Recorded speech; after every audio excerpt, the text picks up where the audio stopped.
So last year, LG introduced the V30, and that phone really changed things up for the company. It introduced a whole new design, which is pretty rounded off and very similar to how the UI works, but it also included things like a quad DAC, dual cameras with a wide angle camera, and even a wide angle camera on the front. This year, LG's taken the best parts of the LG V30, the new and upgraded features in the LG G7 ThinQ, and created what they like to call the LG V40 ThinQ. Now, if you've used the LG V30 before, you're gonna feel right at home with the V40 ThinQ. The design is extremely similar, but it's pretty much been upgraded to fit in 2018. It's got a much bigger 6.4-inch display, which is still the OLED from last year, and this year's OLED doesn't really seem to have the quality problems that the V30 had. The panel's 1440p and it looks okay. It's got a pretty high pixel density, but for some reason it just didn't seem quite as sharp as something like the Samsung Galaxy Note 9. Now that being said, the panel does support HDR, so you can watch HDR content on this thing, and you can also upscale other content to make it HDR compatible. Once you look at the rest of the body, you can see how LG is pretty much keeping everything in here while bringing it up to date with that 2018 feel.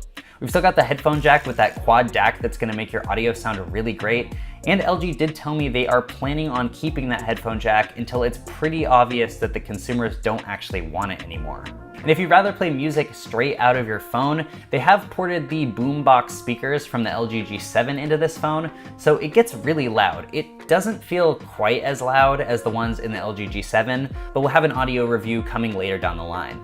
Also inherited from the G7 is the Google Assistant button. And I know people like Samsung got a lot of flack for having another button dedicated to their virtual assistant, but personally, I really love Google Assistant, and I always use the squeeze feature on the Pixel 2 XL, so I'm really glad to see that LG is bringing that to this phone. The software on this phone is really a mixed bag.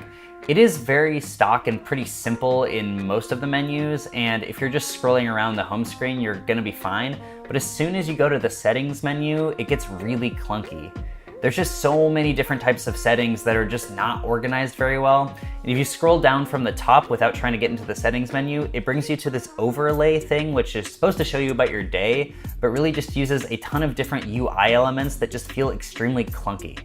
Now that being said, LG hasn't included a ton of their own proprietary apps in here, and they are using Google for most things. You can even have access to Google Feed if you scroll to the left from your home screen. LG's UI is really love it or hate it, but if you do hate it, you can always just throw in another launcher like Nova to get the best experience. So the LG V40 ThinQ is a flagship, so it is running flagship specs. It's still got the Qualcomm Snapdragon 845, it's got 6 gigs of RAM, but the one spec that seemed a little underwhelming here was the 64 gigabytes of storage. Now this phone does have expandable storage available, so you can always throw in one of those 400 gigabyte micro SD cards like the one that went on sale last week for like $100 on Amazon. I would just like to see a few more storage options available. Overall, I didn't really notice any hiccups in general performance, but the battery life on this thing was pretty bad. It's got a 3,300 mAh battery, which is pretty average for a lot of phones, but now that it's upscaled the screen to 6.4 inches, it just doesn't last that long. I got like between 4 and 5 hours of screen on time in any given day, and that's just not that great, especially when you compare it to the 6 to 7 hours that I got on the Samsung Galaxy Note 9. Now the Note 9 does have a 4,000 mAh battery, so that makes a lot of sense, and I really would have preferred that LG kind of bumped the battery capacity here. Okay, so you're probably gonna notice that I am comparing the LG V40 ThinQ to the Galaxy Note 9 a lot, and that's because they're really similar. They both have OLED 6.4-inch displays, they both have headphone jacks, they both got wireless charging and IP68 water resistance, so what exactly sets them apart? Well, the Note 9 is rocking the S Pen, the LG V40 ThinQ has 5 cameras. And I know that sounds a little crazy, but as you already saw, the LG V40 ThinQ has 3 cameras on the back and 2 on the front. The 3 cameras on the back are a wide angle, a standard angle, and a 2x telephoto zoom. This lets you do a lot of different things like triple shot, where you can pretty much just choose the angle you want to shoot before you shoot it, or you can just shoot all 3 in a sequence and then choose after you take the photos which one you like the best. This is a pretty cool feature, but for some reason, it doesn't really focus the same when it takes all 3 photos, so I noticed that some of them kind of came out blurry. I generally just prefer to use the overview mode that shows you all the different cameras before you actually take the shot, and then choose which lens you want to use before you shoot it. As for the quality of the lenses, the standard and the wide seem pretty good. The wide has really good color reproduction, but for some reason, the 2x telephoto just seemed a little bit disappointing.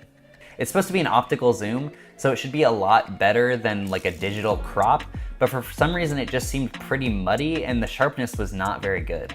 I know LG has a lot more experience using those wide-angle lenses, but I really would have liked to see the 2x optical zoom up to par if they were going to stick 3 cameras on the back of this phone.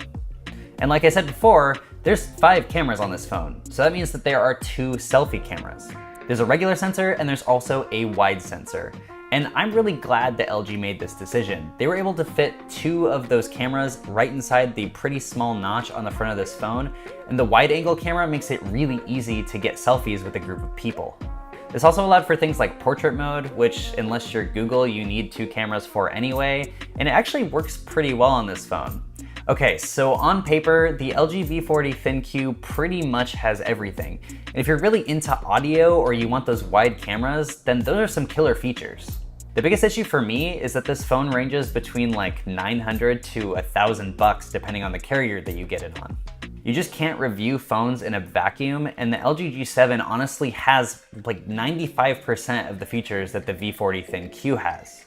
The only features you're really missing on the LG G7 are the bigger OLED screen and like a couple of the cameras. But the thing is, the G7 is a lot cheaper than this phone. Right now, it retails for about $750 and it frequently goes on sale for $650 or less. For me, if you're gonna spend $1,000 on a phone, it really has to be best in class in pretty much everything that it does. And the thing is, the V40 ThinQ just doesn't really do that. If this phone was like $700 to $800, it would probably be worth looking at, but I think there are just a lot of better options on the market right now. Anyways, let me know what you guys thought of this review. I really wanted to like this phone and I did like it, I just don't think it's worth $1,000. Make sure to drop your thoughts in the comment section below. I'll go down there and answer all your questions, and I'll see you next time because of course, we are your source for all things Android.